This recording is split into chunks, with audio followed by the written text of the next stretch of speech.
ये अगर मेरी पूरी समरी है और चैप्टर का नाम है मेरा मोशन, तो मैंने बताया कि मोशन क्या होता है, चेंज इन पोजीशन, है ना। और उस पोजीशन में चेंज आने को हम क्या कह देते हैं, मोशन कह देते हैं। और पोजीशन जब चेंज होती है तो कुछ डिस्टेंस कवर होता है किसी टाइम में। और मोशन मेरा दो तरीके का होता है, यूनिफॉर्म मोशन और नॉन यूनिफॉर्म मोशन।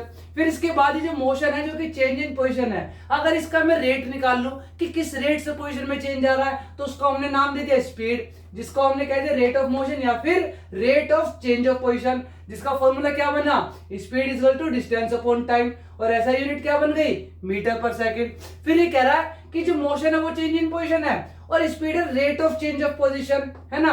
और अगर इसका भी मैं क्या कर दूं, एक डायरेक्शन दे दूं, तो वो क्या कहलाएगी, वेलोसिटी कहलाएगी। कि जो मोशन का मेरा एक रेट आ रहा है निकल के, है ना, मोशन किसी रेट से हो रहा है मेरा, वो अगर एक डायरेक्शन में हो जाए तो वो स्पीड कहलाएगी वेलोसिटी।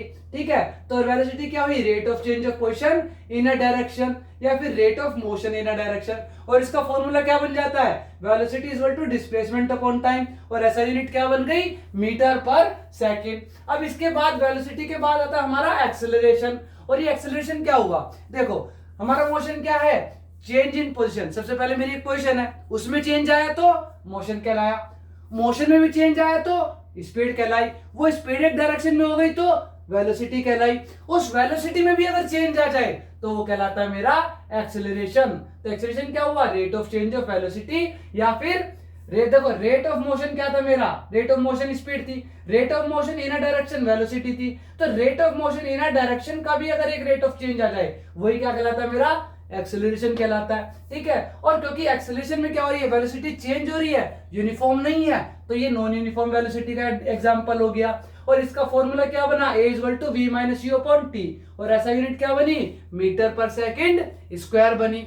अब इन सब के बाद हमने चैप्टर में पढ़ा कि हमने कैसे कैसे ग्राफिकल रिप्रेजेंटेशन किया इनका, जिसमें मैंने देखा सबसे पहले distance time graph. Distance time graph मेरे दो तरीके के थे, यूनिफॉर्म और नॉन यूनिफॉर्म।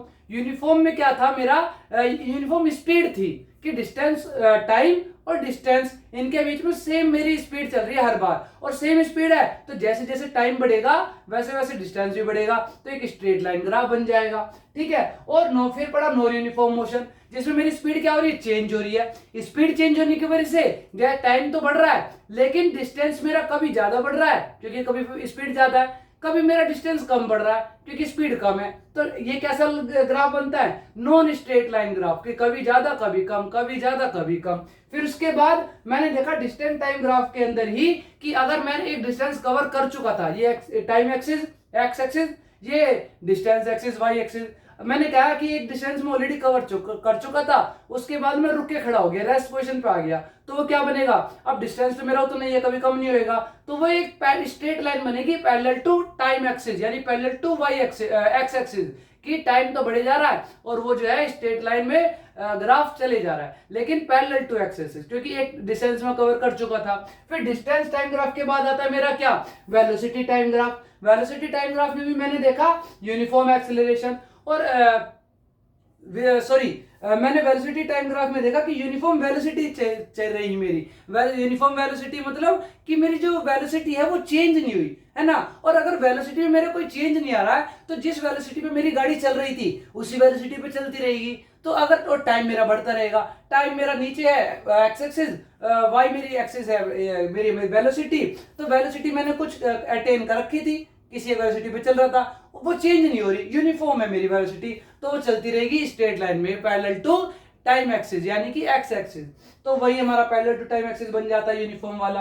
अब ये कह रहा है जो वेलोसिटी टाइम ग्राफ में नॉन यूनिफॉर्म मेरा ग्राफ है उसी को हम क्या कह देते हैं, उसमें भी तीन पार्ट मैंने देखे कि एक तो नॉन यूनिफॉर्म वेलोसिटी का मतलब क्या हुआ कि मेरी वेलोसिटी में चेंज आ रहा है, और वेलोसिटी में चेंज आने को मैं क्या कह देता हूँ, एक्सेलरेशन कह देता हूँ। तो अगर मेरी वेलोसिटी में कांस्टेंट चेंज आए, कांस्टेंट इंक्रीज होती जाए मेरी वेलोसिटी, उसका मतलब को क्या हुआ, यूनिफॉर्म एक्सेलरेशन। तो वो भी क्या बनता है, एक स्ट्रेट लाइन ग्राफ बन जाता है। ठीक है, इस वाले की तरह, है ना। तो क्यों, क्योंकि टाइम तो बढ़ रहा है और साथ साथ वेलोसिटी भी मेरी बढ़ती जा रही है क्योंकि कांस्टेंट एक्सेलरेशन मिल रहा, तो वो स्ट्रेट लाइन ग्राफ बन जाएगा। फिर उसके बाद ये कह रहा दूसरी कंडीशन थी नॉन यूनिफॉर्म एक्सेलरेशन, यानी कि कभी मेरी जो एक्सेलरेशन है वो भी कम ज्यादा हो रहा है, यानी कभी वेलोसिटी बढ़ रही है कभी वेलोसिटी घट रही है, तो कभी वेलोसिटी बढ़ी कभी घटी, टाइम तो बढ़ रहा है जो मेरी वेलोसिटी है वो कभी बढ़ रही है कभी घट रही है, कभी बढ़ रही है कभी घट रही है, वो यहाँ पे देखने को मिला। फिर मैंने देखा तीसरा केस डी एक्सेलरेशन या फिर रिटार्डेशन, और इसका मतलब क्या होता है नेगेटिव एक्सेलरेशन, यानी कि वेलोसिटी का घटना। तो मेरा ये वाई एक्सिस थी, ये एक्स एक्सिस थी, इसमें एक वेलोसिटी से मेरी गाड़ी चल रही थी और जैसे ब्रेक लगाए मेरी वेलोसिटी घटना शुरू हो गई, रिटार्डेशन होना मेरा व्हीकल में शुरू हो गया, कार में, ऑब्जेक्ट में, किसी में भी। फिर मैंने इनके बाद देखा equations of motion. Equation of motion मेरी 3 होती है, इनकी डेरिवेशन सिलेबस से हट चुकी है, तो डायरेक्ट हम क्या करते हैं, ये 3 इक्वेशन, ये 3 फॉर्मूला याद करते हैं, इनसे न्यूमेरिकल सोल्व करते हैं, जो कि हमने किए थे। फिर उसके बाद हमारा इस चैप्टर में हमने लास्ट टॉपिक पढ़ा uniform circular motion. Uniform circular motion मतलब कि हर पॉइंट पे मेरी डायरेक्शन चेंज हो रही है, जिस वजह से हर पॉइंट पे मेरी वेलोसिटी क्या हो रही है, चेंज हो रही है। और वेलोसिटी चेंज हो रही है, इसका मतलब क्या मिल रहा है मेरे किसी भी ऑब्जेक्ट को सर्कुलर मोशन में एक्सेलरेशन मिल रहा है, और सेम वेलोसिटी चल रही है हर बार, इसका मतलब सेम एक्सेलरेशन मिल रहा है मेरी गाड़ी को, है ना, उस सर्कुलर मोशन में। तो ये यूनिफॉर्म सर्कुलर मोशन पढ़ा हमने, जो कि एक यूनिफॉर्म एक्सेलरेटेड मोशन का भी एग्जांपल हो गया, और यही हमारा चैप्टर कंप्लीट हो गया।